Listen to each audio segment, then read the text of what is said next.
네, 안녕하세요. 테슬라 투자로 은퇴할게 아트라운TV입니다. 8월이 시작되었죠. 이제 한 하반기가 5개월 정도 남았는데요. 하반기 기대 요인 한번 살펴보도록 하겠습니다. 자, 그리고 이제 테슬라 무선 충전이 될 수도 있을 것 같아요. 이것도 같이 알아보도록 하겠습니다. 3대 지수 현황 먼저 간략히 살펴보고 가도록 하겠습니다. 자, 7월의 마지막인 31일이었죠. 3대 지수는 최근 계속해서 상승세를 보여주고 있는데요. 오늘도 꾸역꾸역 상승하는 그런 모습 보여주었습니다. 최근 유가도 계속 오르고 있고요. 10년물 국채금리도 뭐 3%대 후반대 고공행진을 보여주고 있어요. 나스닥과 같은 성장주에 그다지 우호적인 환경이 아니라고 볼 수 있겠지만 계속해서 잘 버티고 상승하는 모습을 보여주고 있습니다. 자, 이는 실적이 잘 떠받치고 있기 때문이라고 볼 수 있겠는데요. 2분기 실적을 발표한 기업 중 한 80% 이상이 EPS 예상치를 상회하는 모습을 보여주었어요. 64%가 넘는 기업은 매출액 예상치를 상회하는 그런 매출액을 보여주고 있습니다. 실적이 대부분 괜찮게 나오고 있다라는 거죠. 어느 정도 금리 인상이 막바지에 이른 가운데 기업들의 실적이 이렇게 뒷받침을 해주니까 계속해서 꾸준한 상승세가 나오고 있는 미국 증시라고 볼 수 있겠습니다. 자, 그리고 다음 FOMC는 9월 20일 정도에 있는데요. 아직 좀 시간이 남았습니다. 그 기간 동안 뭐 두 번의 CPI 지수 발표도 있을 것이고 두 번의 고용 보고서 발표도 있을 건데요. 이 고용과 CPI 지수, 물가 지수 이런 것들이 중요할 것으로 생각이 돼요. 일단 연준 위원들은 경계감을 늦추지 않고 있습니다. 굴스비 시카고 연은 총재는요. 9월 FOMC 회의 관련해서 구체적으로 논의하고 있는 것은 아무것도 없다. 지표를 더 살펴볼 필요가 있다라고 얘기를 하고 있어요. 7월 달에 발표되었던 6월 PCE 가격 지수가 전년 동월 대비 3% 상승하는 데 그쳤습니다. 이는 2년 3개월 만에 가장 낮은 수치라고 볼 수 있겠는데요. 다만 이 같은 인플레이션 둔화에도 몇 차례 더 지표를 살펴볼 필요가 있다라는 게 굴수비 총재의 언급이고요. 연준의 대표적인 맥파 위원이라고 볼 수 있겠죠. 닐 카시카리 미니폴리스 연은 총재 역시 근원 물가가 여전히 4%대인 점을 거론을 하고 있습니다. 현재 CPI나 PCE나 근원 물가 수치는 4%가 지금 넘는 수준이죠. 연준의 목표치가 2%대이기 때문에 추가 금리 인상이 필요하다면 그렇게 할 것이라고 얘기를 하고 있어요. 자, 금주 역시 중요한 주라고 볼 수 있겠습니다. 이번 주 금요일에 미국 고용 보고서도 나오지만 이번 주에 애플과 같은 빅테크 기업의 실적 발표도 있고 뭐 스타벅스, 모더나, 퀄컴, 코스트코 같은 주요 업체들의 2분기 실적 발표가 예정이 되어 있어요. 계속해서 기업 실적이 좋게 나온다고 하면 어느 정도 크게 빠지는 흐름 없이 꾸준히 조금씩 꾸역꾸역 상승하는 그런 미국 증시도 확인해 볼 수 있을 것도 같습니다. 금일은 중소형주보다는 대형주의 움직임이 그다지 좋지 않은 하루였어요. 중소형주 위주의 상승을 보여주었던 하루라고 볼 수 있겠고요. 에너지 가격이 WTI가 80불을 넘어가면서 오늘 에너지 주식 좋았습니다. 오늘은 나스닥에 속한 중소형 기술주들의 움직임이 좋았어요. 러셀 2000이 1% 이상 오르는 모습 보여주었습니다. 최근 미국 경기가 상당히 좋은 상황이에요. GDP도 계속 올라가고 있고 소비자 심리 지수, 기대 지수 역시 좋은 모습입니다. 향후의 경기 전망도 그렇게 나쁘지 않다라고 볼 수 있겠는데요. 일단은 미국의 기준금리가 최근 뭐 한 13, 14년 내에 가장 높은 수준이죠. 5.5%대. 자, 그렇기 때문에 더 이상 올라가기 힘든 상황이라고 볼 수 있겠습니다. 그러면 빠르면 내년 한 3, 5월 달 뭐 이 정도 금리 인하에 돌입할 수도 있어요. 하지만 금리 인하에 돌입했을 때 미국 증시가 오히려 빠지는 모습이 단기적으로 나왔습니다. 빠질 때도 크게 빠졌었어요. 자, 그러니까 현재 상황은요. 특히 나스닥 위주의 주가 전망은 정말 어려운 상황이라고 볼 수 있겠습니다. 상반기 때 많이 오른 만큼 더 빠질 수도 있다라는 건데요. 현재 발표되는 기업들의 실적은 좋아요. 자, 여러 가지 복합적인 상황이 어우러지고 있기 때문에 나스닥 주가 전망은 상당히 어렵다고 볼 수 있겠지만 기술적 흐름상 올해 3월 달에 이미 골든 크로스가 나와서 대세 상승세는 굳힌 모습입니다.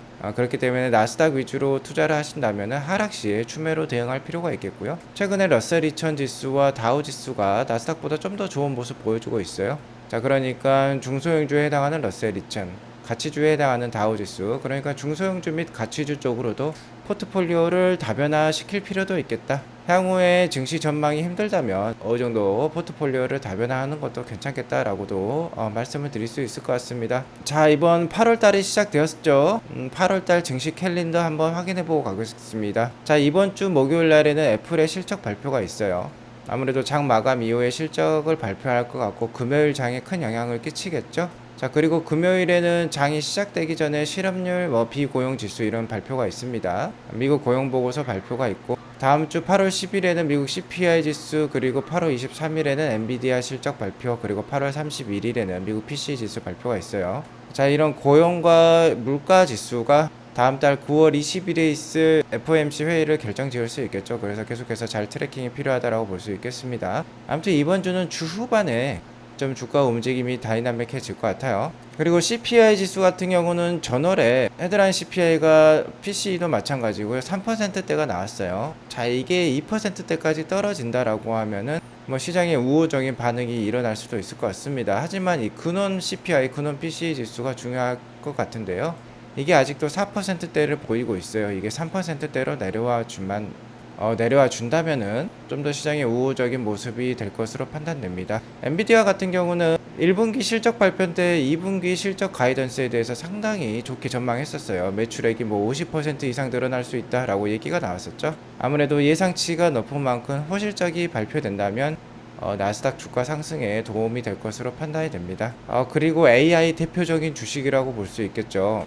엔비디아가 호실적을 발표하면 아무튼 엔비디아 실적 발표에 따라서 AI 주식들의 향방도 어느 정도 갈릴 것으로 판단이 됩니다. 그러니까 중요한 날이라고 볼 수 있겠죠. 금요일 아침에 확인해본 CME 패드워치에 따르면은 9월 20일에 다음 FOMC 회의가 있는데 금리 동결 가능성이 82.5%로서 어제 대비 좀 더 금리 동결 확률이 늘어났다라고 볼 수 있겠습니다. 7월 말에 발표되었던 PC 지수가 헤드라인이 3%대까지 떨어지면서 시장에서는 환호를 하면서 금리 인상은 이제 끝났다라고 반응을 하고 있는데요. 아무래도 앞으로 있을 임금 인상률이라든지 고용 지수 이런 것들이 중요하다라고 볼 수 있겠습니다. PC 지수나 CPI 지수가 많이 떨어진 것만큼 추가적인 임금 인상률이라든지 고용에서 완화되는 모습이 나온다면요, 근원 PC, 근원 CPI도 떨어지면서 금리 동결 가능성이 더 올라가고 금리 인하 시기도 더 앞당겨질 수 있을 것으로도 판단이 됩니다. 아무튼 연준이 금리를 한 번 더 올리든지 안 올리든지 이제 정말 막바지에 이르렀고, 이 5.5%대 그냥 5%대 중반대 금리가 올해 연내에는 지속 유지될 것으로 판단이 되고요. 내년 초부터는 어느 정도 완화되는 그런 모습이 나올 것으로 판단이 됩니다. 계속해서 트래킹을 해드리도록 하겠고요. 테슬라는 금일 0.37% 상승한 267.43불로 마감을 했어요. 일단 250불대 좀 강력한 지지 라인이 있는 것으로 판단이 되고, 더 강력한 지지 라인은 일단 240불 정도로 저는 파악을 하고 있습니다. 하지만 290불대 강력한 저항이 있다라고 말씀드렸죠. 이렇게 긴 시계열로 봤을 때 이렇게 3번이나 저항을 크게 맞고 내려왔던 자리가 바로 이 자리라고 볼 수 있겠습니다. 그러니까 당분간은 약 240에서 290불대 큰 박스권을 좀 보일 것으로 판단이 돼요. 하지만 내년에 사이버 트럭이 본격적으로 판매된다든지 FSD가 10위까지 나오면서 라이센스까지 된다든지 이렇게 되면은 추가적인 상승세 가져갈 수 있습니다. 그러면 이 저항대 뚫어내고 올라갈 수 있겠죠. 자, 그러니까 하반기는 잘 버틸 만한 장세이다 라고 말씀을 다시 한번 드릴게요. 일단 테슬라 기업 가치 자체는 잘 올라가고 있습니다. 그렇기 때문에 상반기 때 주가 반등도 컸다라고 볼 수 있겠는데요. 지금은 좀 쉬어가는 구간이다 라고 볼 수 있겠고, 테슬라의 실적을 견인하고 있는 제품이 바로 모델 Y가 되겠는데 이미 상반기에요 56만 대 이상 팔리면서 글로벌 베스트셀러에 등극을 했습니다. 전기차랑 내연기관 차를 모두 합했을 때 글로벌 1등의 판매량을 기록한 차량이 바로 모델 Y예요.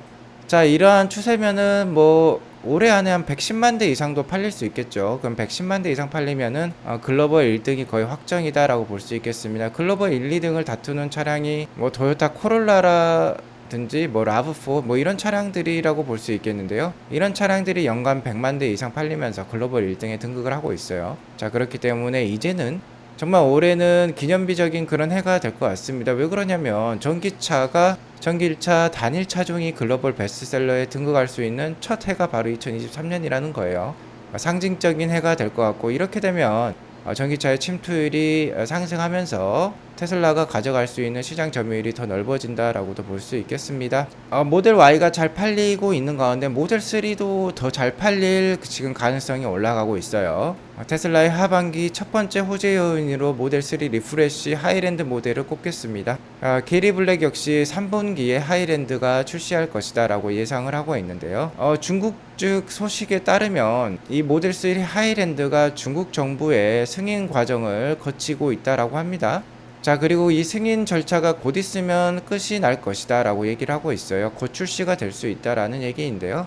상품성을 대폭 강화한 하이랜드가 나온다라고 하면은 모델 Y뿐만 아니라 모델 3마저 글로벌 베스트에 함께 등극하면서 1, 2등을 테슬라가 다 가져갈 수도 있는 거예요.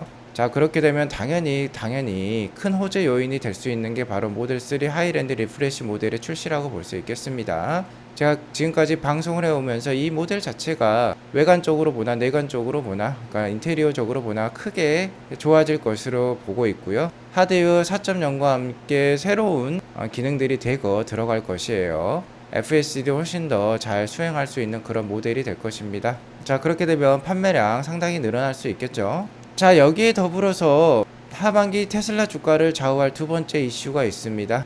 당연히 사이버 트럭 런칭은 들어가야 되겠죠. 아무래도 4분기에 런칭이 되고 빠르면 뭐 한 9월 달에서 10월 달 사이에도 딜리버리 이벤트가 될 수도 있겠는데요.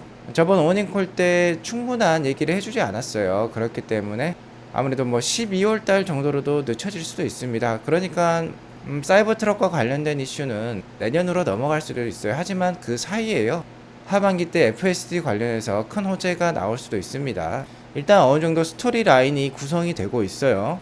최근에 일론 머스크가 FSD 12를 테스트 중에 있다라고 했고, FSD 12는 베타 딱지를 뗀다라고 했죠. 베타 딱지를 떼게 되면 정말 와이드 릴리즈가 된다라고 볼 수 있겠습니다. 자, 그렇게 되면 다른 회사에 판매를 할 수도 있는 상품성을 갖춘다라고 볼 수 있겠는데요. 그렇게 되면 이제 라이선스 판매가 될 수 있다라는 거죠. 최근에 포드가 테슬라의 NACS, 그러니까 충전 포트 방식도 채용을 한다라고 했는데, 이 FSD도 라이선스 할 가능성이 높다라고도 얘기가 나오고 있어요. 포드와 같은 경우는 이미 자율주행 기술 개발과 관련해서 상당 부분 포기를 한 상태이기 때문에 아무래도 가장 소비자들이 신뢰할 만하고 좋은 자율주행 기술을 채용을 할 필요가 있겠죠. 상당히 가능성이 높다라고 볼 수 있겠습니다. 자, 그리고 이 FSD 12가 연말까지 나올 가능성이 높다라고 일론 머스크는 얘기를 하고 있어요. 그러면 올해 하반기 내에 이 게리 블랙의 얘기처럼 첫 번째 글로벌 카 메이커가 FSD 라이센싱을 사인을 하게 된다라고 하면 테슬라 쇼트 세력들, 그러니까 테슬라 반 테슬라 세력들이라고 볼 수 있겠죠. 이 사람들이 크게 흔들릴 것이다 라고까지 얘기를 하고 있어요. 계란의 스크램블처럼 와야 될 수도 있다라고 얘기를 하고 있는 것이죠. 상반기 테슬라 주가에 큰 호재로 작용했던 게 바로 NACS 테슬라 충전 포트에 다른 카메이커들의 대거 채택이라고 볼 수 있겠는데요. 뭐 포드, GM, 벤츠, 볼보 이런 회사들이 이 NACS 방식을 내년부터 채택을 해서 2025년부터는 아예 테슬라 포트로 통일이 됩니다. 자사 차량에다가 테슬라 포트를 도입을 한다라는 것이죠. 자, 이것과 비슷한 역할을 할 수 있는 게 바로 FSD 라이센싱이 되겠습니다. 그럼 연말 이내 FSD 라이센싱, 포드와 같은 기업이 라이센싱을 하기로 했다라고 발표가 나면은 테슬라 주가가 이 상당부 하락 추세 라인을 뚫고 뭐 300불대 이상으로 올라갈 가능성도 있다라는 거죠. 아무튼 가능성이 무궁무진한 주식입니다. 그러니까 하락 시 추매로 잘 대응할 필요가 있겠다라고 말씀을 드리겠고요. 어차피 향후 뭐 2027년, 2030년까지 가져가야 될 주식이에요. 그러니까 하락하면은 좋은 기회로 삼으실 필요가 있겠고요. 테슬라는 자체 기술을 개발하고 대부분의 기술과 부품들을 자체 조달하는 회사로 유명하죠. 수직 통합의 끝판왕이라고 볼 수 있겠습니다. 이런 회사가 자, 인수를 통해서 더욱더 기술 개발에 박차를 가하고 있어요. 자, 어제 테즈매니아의 뉴스에 따르면요, 테슬라가 독일계 차저 컴퍼니 충전 회사라고 볼 수 있겠죠. 이 충전 기술 개발 회사를 테이크 오버 인수를 했다라고 합니다. 그 회사의 이름이 와이페리온이라고 하는데요. 이제 이 와이페리온이라는 회사는 테슬라 엔지니어링 저머니로 이제 불리어지게 되었어요. 테슬라라는 것이죠. 이제 테슬라의 최근 2분기 보고서 항목에 따르면요, M&A죠. 사업 결합에 7,600만 달러를 지출한 것으로 밝히고 있습니다. 관련해서 다른 회사를 인수했다라는 뉴스가 없기 때문에 아무래도 이 독일계 와이페리온 충전 회사에 대해서 7,600만 달러를 지출한 것으로 판단이 들어요. 자, 우리 돈 거의 한 1,000억 원 가까이 썼다라고 볼 수 있겠는데요. 자, 이 회사의 영상을 잠깐 보면, 자, 이런 식으로 운송 로봇을 계속해서 충전을 시켜주고 있습니다. 무선 충전이죠. 자, 그러니까 무선 충전기를 개발하는 회사라고 보시면 되겠어요. 2016년에 설립이 되어서 2018년에 시장에 출시해서 이미 한 8,000회의 매출을 기록했다라고 합니다. 자, 테슬라는 이 회사의 인수에 따라서요, 이제 소비자용 전기차라든지 테슬라가 운영하고 있는 ESS와 솔라 등 에너지 시스템 쪽에 이런 무선 충전 기술을 채택을 할 수도 있겠어요. 그러니까 아무래도 이 차량 하부에 무선 충전판을 만들고요. 테슬라 차량이 이런 충전소에 다다르면은 충전기를 꼽을 필요가 없이 바로 무선 충전을 해줄 수 있다라는 겁니다. 자, 그렇게 되면은 사용자 입장에서 훨씬 더 편하겠죠. 그리고 이는요, 가장 중요한 건 역시 자율주행을 염두에 두고 있다라고 볼 수 있겠습니다. 로보택시를 염두에 두고 있다라고 볼 수 있겠어요. 자, 로보택시가 되면은 무인으로 차량이 운행이 되기 때문에 충전을 하기가 상당히 까다로울 겁니다. 일단은 과도기적으로는 충전소에 사람이 상주하면서 차량이 오면 충전기를 꼽아준다든지 아니면은 테슬라 봇이, 그러니까 옵티머스 봇이 꼽아줄 수도 있겠죠. 하지만 자, 이렇게 하부에다가 무선 충전 패드를 달아서 무선으로 충전시킬 수 있다라고 하면은 로보택시 사업이 훨씬 더 빠르고 편안하게 진행이 될 수 있겠죠. 그것을 다 염두에 두고 진행하는 그런 인수라고 볼 수 있겠어요. 기술 개발이라고 볼 수 있겠습니다. 테슬라는 이렇게 중장기적으로 계속해서 대응을 하고 있다라는 게 저희 중장기적인 투자자들에게 있어서 상당히 희망적인 부분이라고 볼 수 있겠습니다. 자, 오늘 이것으로 방송을 마치겠고요. 오늘 방송이 도움이 되었으면 구독과 좋아요 알람 설정 꼭 눌러주세요. 오늘도 행복한 하루 되시기 바라겠습니다. 감사합니다.